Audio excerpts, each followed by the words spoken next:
कहाँ से आया कहाँ जाओगे, खबर करो अपने तन की।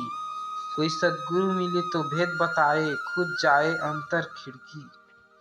कबीर जी कहते कि जीव कहाँ से आया है और कहाँ जाएगा, पंडित और मौलवी इसका जवाब धर्म ग्रंथ से देते हैं। कबीर साहब कहते हैं कि इस प्रश्न का सही जवाब चाहिए तो किसी सद्गुरु की मदद लो। जब तक अंतर आत्मा से परमात्मा को पाने की कसक नहीं उठेगी, तब तक जीव को इस सवाल का सही जवाब नहीं मिलेगा कि इस दुनिया में कहाँ से आया है और एक दिन शरीर छोड़ने के बाद कहाँ जाएगा। माला मुद्रा तिलक छापा, तीर्थ व्रत में रिया भटकी, गाए बजाए लोग रिझाए, खबर नहीं अपने तन की।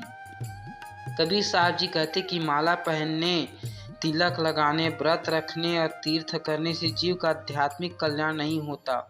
इस तरह से जो लोग धार्मिक कथा सुनाते हैं, भजन गाकर नाच कर लोगों को रिझाते हैं, वो भी आम जनता को आत्म कल्याण का उचित सन्मार्ग नहीं दिखाते हैं। कबीर साहब कहते कि ज्ञानी और सच्चे साधु ये जो शरीर को ही मंदिर मस्जिद मानते हैं और अपने शरीर के भीतर ही परमात्मा को ढूंढने की कोशिश करते हैं।